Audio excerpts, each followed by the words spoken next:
16 мамыр 2026 жылы бүгін, яғни Тараз қаласында қоғамдық көліктерде жүрдім.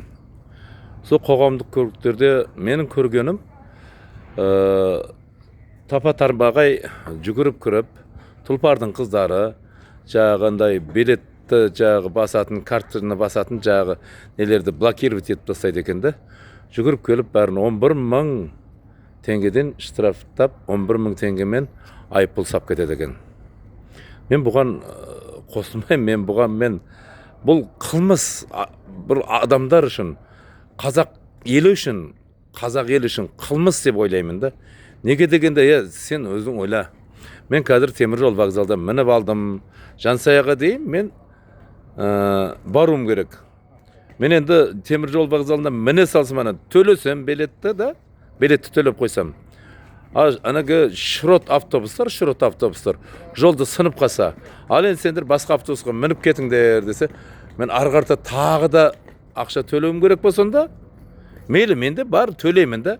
Оқушыларшы, қалтасында бір ғана автобусқа болатын нелері бар, жағы ақшалары бар. Олар қайтеді. Және де пенсионер пенсиясына кетіп баратыр. 100 теңгесі бар. Сол 100 теңгеменен жағы мөлтек аудандарына барып, банктерден несін алу керек, жағы билеттерін алу керек, ақшаларын алу керек, пенсиясын алу керек.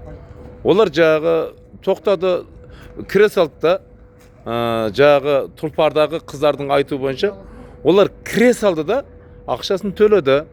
Ақшасын төлегеннен кейін келе жатып, автобус келе жатып сынып қалды. Ол автобустан түсіп басқа автобусқа мінейін десе, енді ақша жоқ, ана автобуста қалып кетті. Бұл барып тұрған не ғой, қатыгездік қой, барып тұрған қылмыс, ақылсыздық қой сендердікі, тұлпардағы қыздар. Мынау ақша жинап атқан автобустың басшылары. Ойласаңдар, халықты да ойламайсыңдар ма? Мынау министрлер қайқа қарап отырсыңдар? Депутаттар, заң шығарушы депутаттар, сендер қайда қарап отырсыңдар? Мынерде халықтың бәрі буындырып, қылқындырып, ақшасын тартып қойып жатыр ғой. 11.000 теңге штраф деген не деген машқара? Бекерден бекер. Бағана 9-шы автобусқа міндім, 50% адамға штраф сап кетті. Адамдардың бәрі түсерді, билетті төлеп үйреніп қалған, келді де блокировка қойды да, бәрін штрафқа сап кетті, айыппұлға сап кетті. Ал енді негізі түсіп баратқанда төлеу керек. Бұйырды ешкім жағы билетті төлемей қашып баратқан жоқ. Бұлар тұлпар шықпай тұрған кездерде де жағы қоғамдық көлікті жүргізушілерге елдер ақшасын төлеп атқан. Бұлар енді қай-қайдағы бір белені ойлап шығарып, жағы әйтеуір не дегенде де жағы несін 11.000 штрафты төлеп біреулерге өткізу керек. Сол штрафпанан біреу байып атыр, айыппұлманан пырдай қып, азаннан кешкешін 11.000 теңгеден қанша адамға штраф сап тастайды. Соны енді мынау министрлер, депутаттар жөнге келтіріңдер. Адамдар буындыра бермеңдер. Адамдардың ақшасын тартып ала бермеңдер. Мейлі үстіңгі жақтағылардың барлығы жағыны айыппұл деп атса, мыналардың айыппұлы негізсіз ғой, негізсіз. Неге айыппұл салады адамдарға? Неге қинайды? Неге адамдардың барлығын ит құсап талайсыңдар? Не болды сендерге?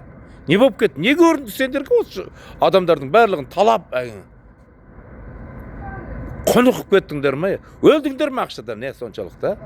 Бассап ұстап алып, бақылдатып, шыңғыртып жағы 11.000 теңгеге штраф жазып кетіп атсыңдар. Бет жоқ сендерде.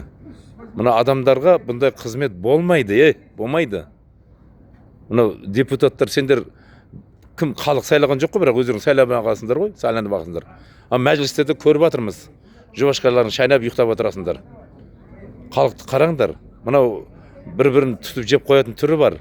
Азғантай бір мына автобустың басшылары халықты буындырып тұтып жеп, талап итке құсап есеңгіретіп қойып жатыр. Қараңдар соны, қараңдар. Мен тағы да айта кетемін. Мысалыға бір автобусқа мінсем, мен түсерде төлеуім керек. Міне салысымен төлесем, ол автобус сынып қалса, арғарты мен тағы басқа автобусқа мінсем, тағы да мен төлеуім керек па? Мейлі, менде ақша бар, мен төлеп кетемін да. Басқа біреулерде ақша жоқ қой. 100 теңгеменен ғана келе жатады, соны ана автобусқа төлеп қойса, қалғанынан не төлейді? Қалған автобусқа, арғартаны сынып қалды, басқа автобусқа шығу керек. Қалай төлейді оны? Сол жақтарын ойластырдыңдар ма? Осы жақтарын есепке алып отырып, адамдарды қинау үшін осыны істеп отырсыңдар. Давай жөнгө келтириңдер тезирээк.